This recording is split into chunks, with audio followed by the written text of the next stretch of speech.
Shabbat Shalom, everyone. This week's portion from the Torah continues the instruction of all the sacrificial system. And as we read carefully, we can begin to notice something deeper. This is not simply just about rituals and offerings. What we can see is a pattern, a rhythm, something that's repeating day after day. And the fire, it must be maintained. There are sacrifices that have to be offered. There are ashes that have to be removed. And this repetition is intentional. It teaches something about ourselves. It teaches us something about ourselves. It teaches us that our need for God is not occasional. It's not every once in a while. It is constant. But it also raises a deeper question. If the system must be repeated every day, is it truly complete? Is it truly effective? Or is it pointing us toward something greater? And it begins with a detail that can be very easily overlooked.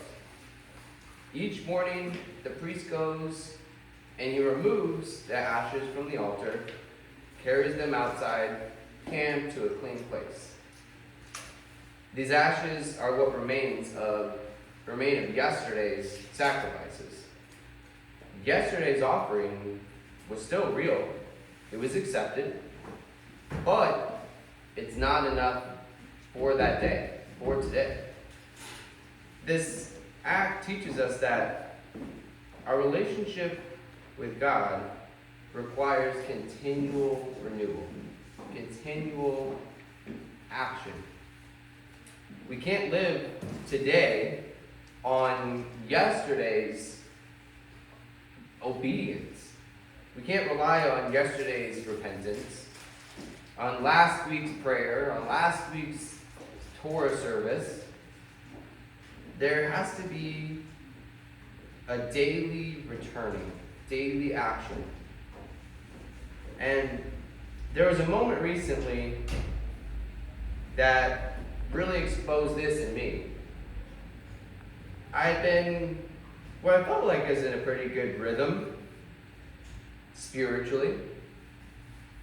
Spending time in the Word, praying pretty consistently, feeling as focused as I can be with 3 young kids. I've accepted that doesn't look the same as it could without all those challenges, but feeling pretty focused and in a rhythm. And it felt like things were in a good place. And,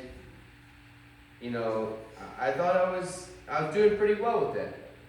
But then something happened, just something that was frustrating. And my reaction caught me off guard. It really threw me off. I responded with more irritability, more impatience, and just not how I had been with things like this. I was usually more responsive, usually allowed things like this to roll off me, kind of like water off a duck's back. It didn't affect me. It's not. I'm not going to react to it. And I had to stop and think, where did that come from? Because it didn't match how I thought I was doing. And in that moment, I realized something, that I wasn't actually living off of a fresh connection with God that day. I was running on what I had built the day before, the weeks before. I was leaning on yesterday's discipline, on yesterday, last week's time with God, yesterday's fire. But yesterday's fire doesn't sustain today's altar. And that moment kind of humbled me. It reminded me that our walk with God has to be renewed daily, intentionally, honestly. The ashes are not removed because yesterday didn't matter, but because it cannot carry into today. And this connects with what Yeshua teaches in Matthew. Give us this day our daily bread. Just as Israel needed daily offerings, daily sacrifices, we have a need for daily dependence. Immediately after these ashes, though, are removed, we're given the command that the fire must be kept burning continually. It could never go out. And the word that's used here, it means constant and unbroken. But this fire was not started by man. The fire, if you recall, was initiated, was sent down from heaven by God himself. God initiated it, but he requires our action to sustain what he has started. And in the Haftarah portion, this idea is deepened. God is not only the one who gives fire, but he's also the one who refines with that fire. He sits as a refiner. It says he sits as a refiner, a purifier of silver. And this is no longer just fire on the altar we're talking about. This is the fire within our lives, within our heart. And then in Matthew, our Messiah brings it even closer. The issue is not only what is done outwardly, but what is happening inwardly. Our anger, pride, our motives, all of it is brought into the light. Worship is no longer centered simply at the altar, but it's the condition of the heart. And as we continue in this week's Torah portion, we see some different offerings.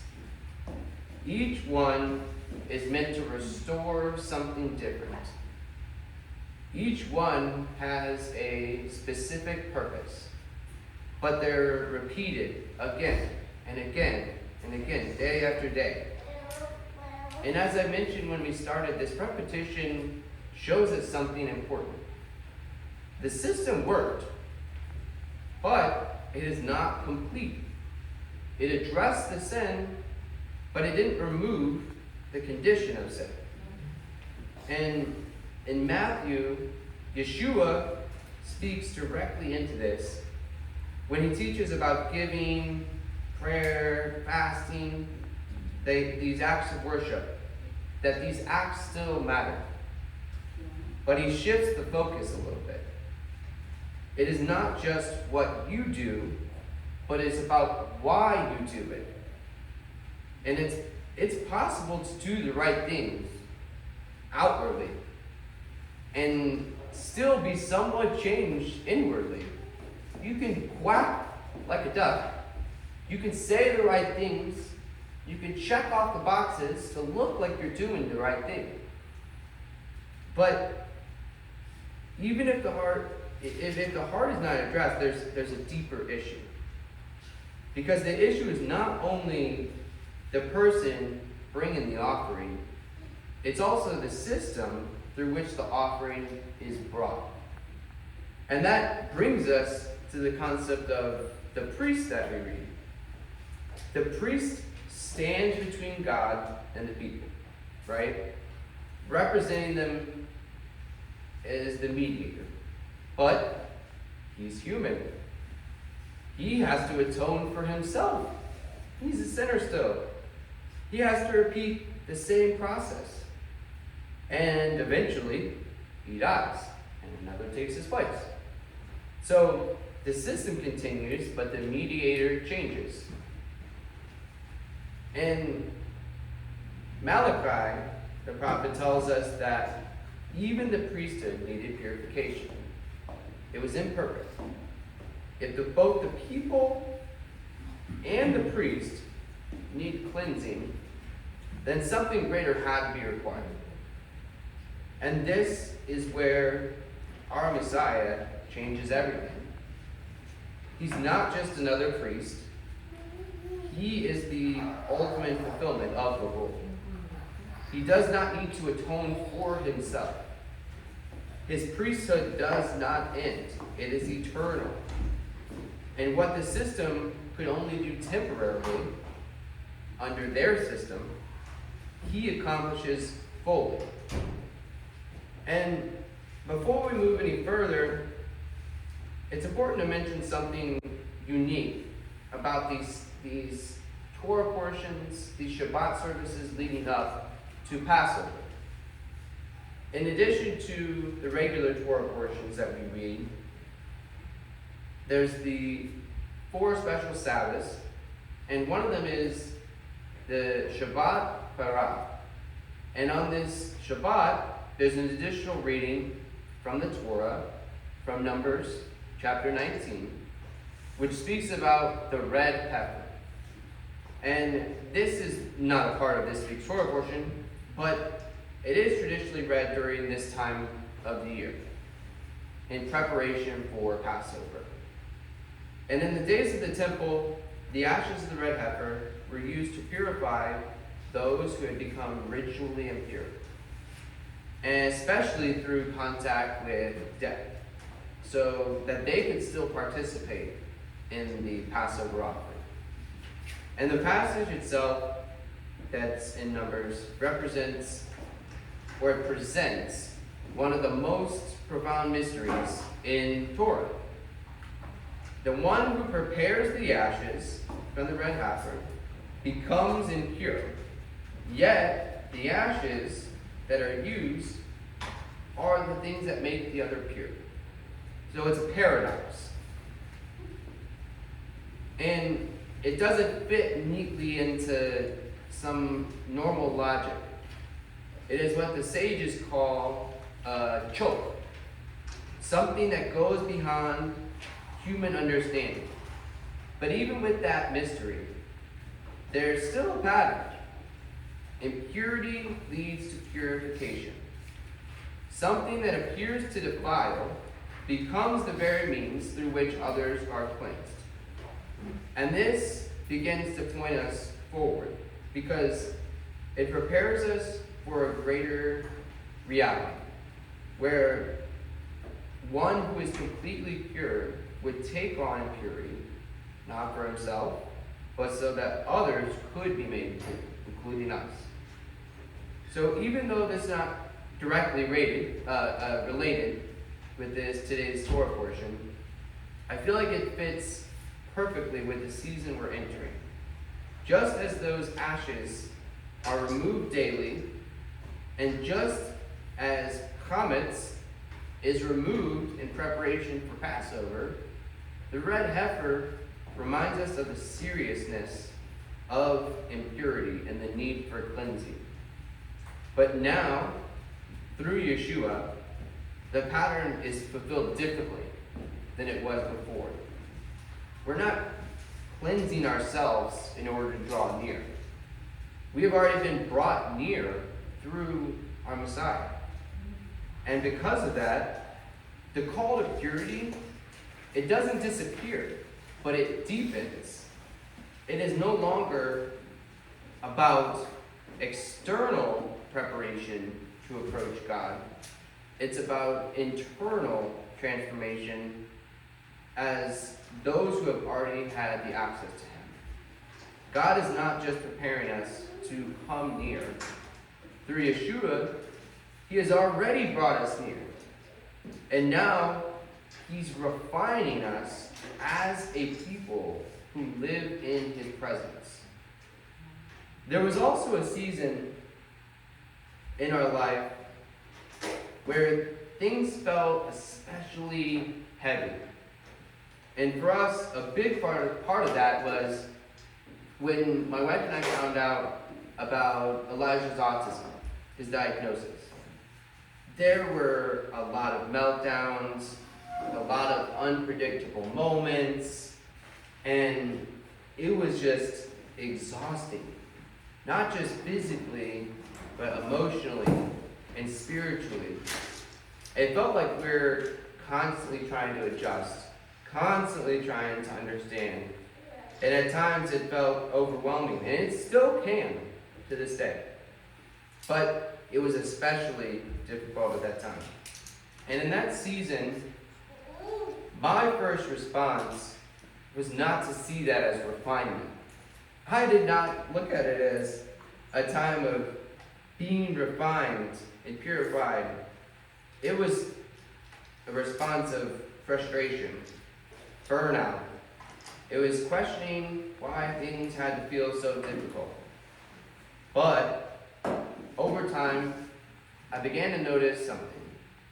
The pressure was revealing things in me that I had not otherwise seen. It exposed my impatience, my need for control, and the areas in my life where my trust in God had limits. And I realized that what felt like pressure was just actually refinement. And because when silver is refined, it's heated until the impurities rise to the surface, and the refiner remains, removing what does not belong. That is what is described by Malachi about refining the silver. And looking back, I can see that season, I can look at it differently now. Not just as something difficult, but as something God used to shape me, to mold me, to soften me, and to deepen my dependence on Him. Not every fire is meant to destroy. Some fires are meant to refine. And I'm still in that process. It is still a work in progress. Because refinement doesn't happen once. It happens over time. It takes consistency. And in that same way, God is shaping us day by day, forming something deeper in us that we could never do on our own. And once God begins to reveal what is beneath the surface, the question becomes, what do we do with it? And as we come towards the end of this season and portion, it's not a coincidence that we're approaching Passover. Long before Passover was established, the Torah already commanded that no leaven be offered on the altar. This was not seasonal, it was a constant. Chametz was not allowed before God. Why?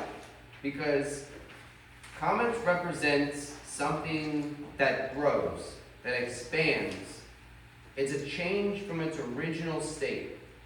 And it's often been understood as a picture of our ego, pride, and an inclination within us that quietly increases over time. Matzah, by contrast, is in the simplest form, simple, humble. Some of the sages also teach that leaven represents a finished product, something that is already complete. But God is not looking for people who believe they're complete, that they're perfect, that they're done. He is forming a people who are still being shaped.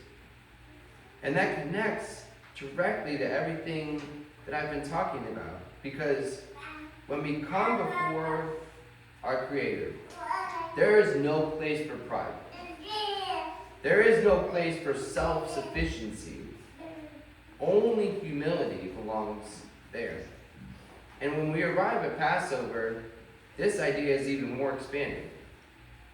What was once removed from the altar is now removed from our home.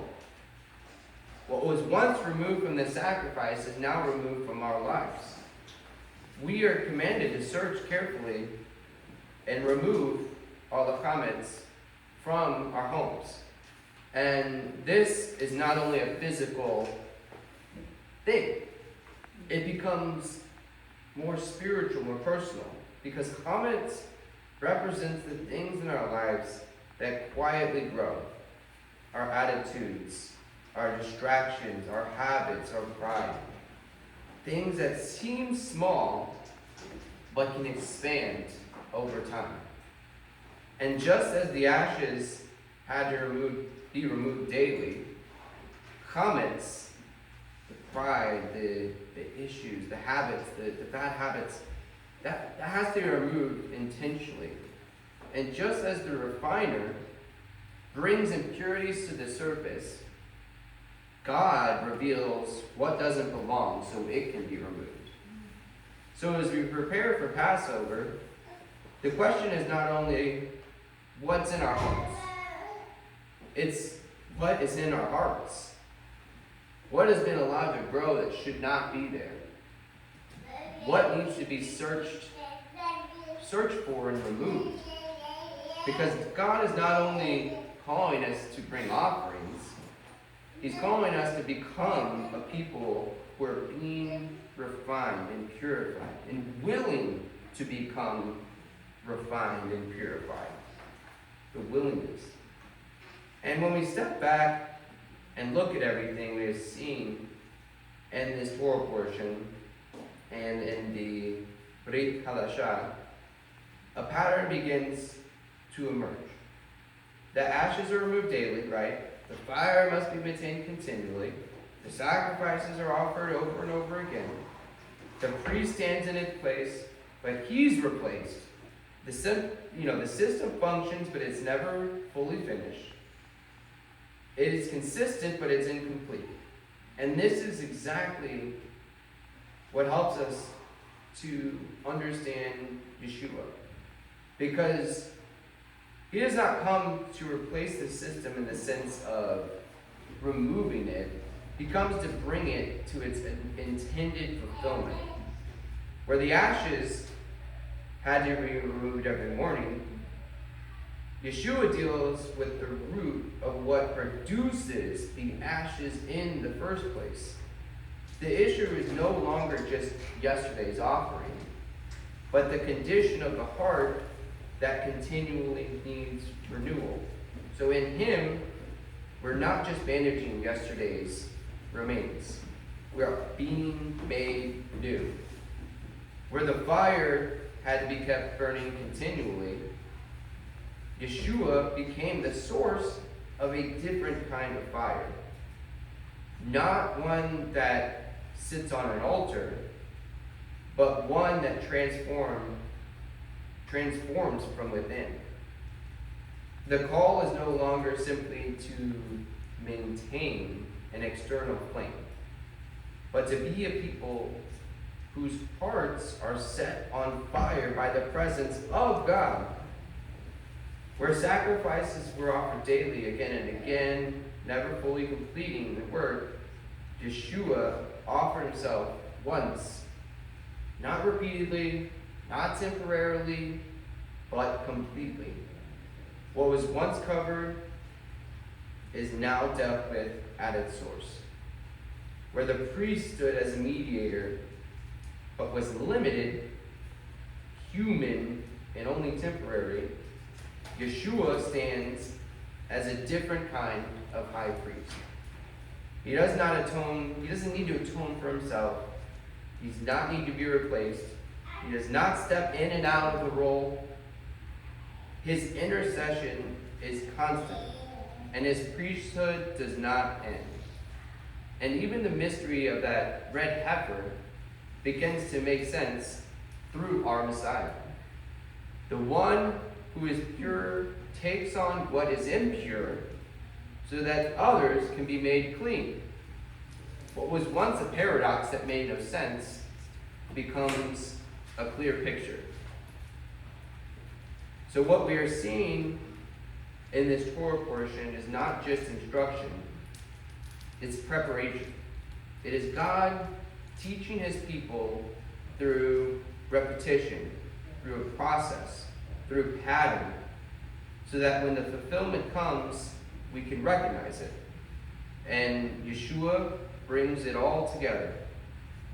Not by removing the need for holiness, but by deepening it. Not by removing the call to draw near, but by making a way for it to happen fully. And not by focusing only on what happens externally, but by transforming what happens internally. The system pointed forward. And in him, we see where it was always leading. This week's Torah portion shows us that a system that repeats daily, the fire that must be maintained, ashes that must be removed, sacrifices that must be offered up again and again. Malachi shows us that God is refining his people. Yeshua shows us that the true place of worship is within. So the question is no longer, what are we offering? But who are we becoming? Because that fire that it once burned on the altar is now meant to burn within our hearts.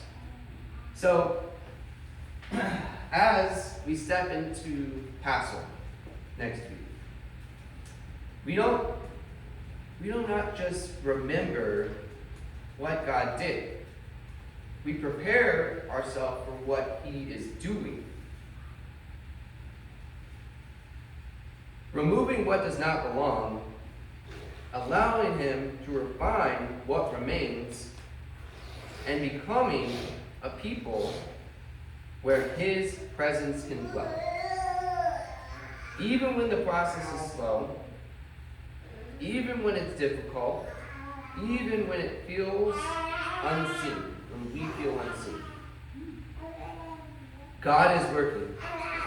He is refining. He is exposing what needs to change. But we can't pretend that growth happens automatically. You can't expect to just carry yesterday's fire into today. You can't depend on last week's dependence and obedience. You can't expect transformation without participation in action. The ashes still have to be removed. The fire still has to be fed. The heart still has to be served.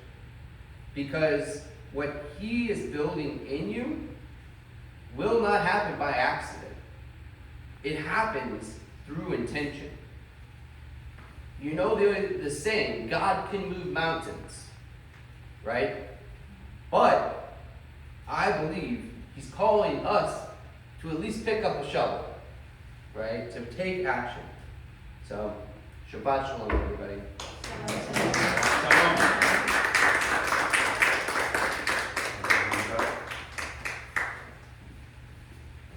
Muy interesante esta Parasha, ¿verdad? Como todas. Pero cada una tiene su particularidad. Y Dios nos revela pues, lo que nos quiere enseñar en cada Parasha.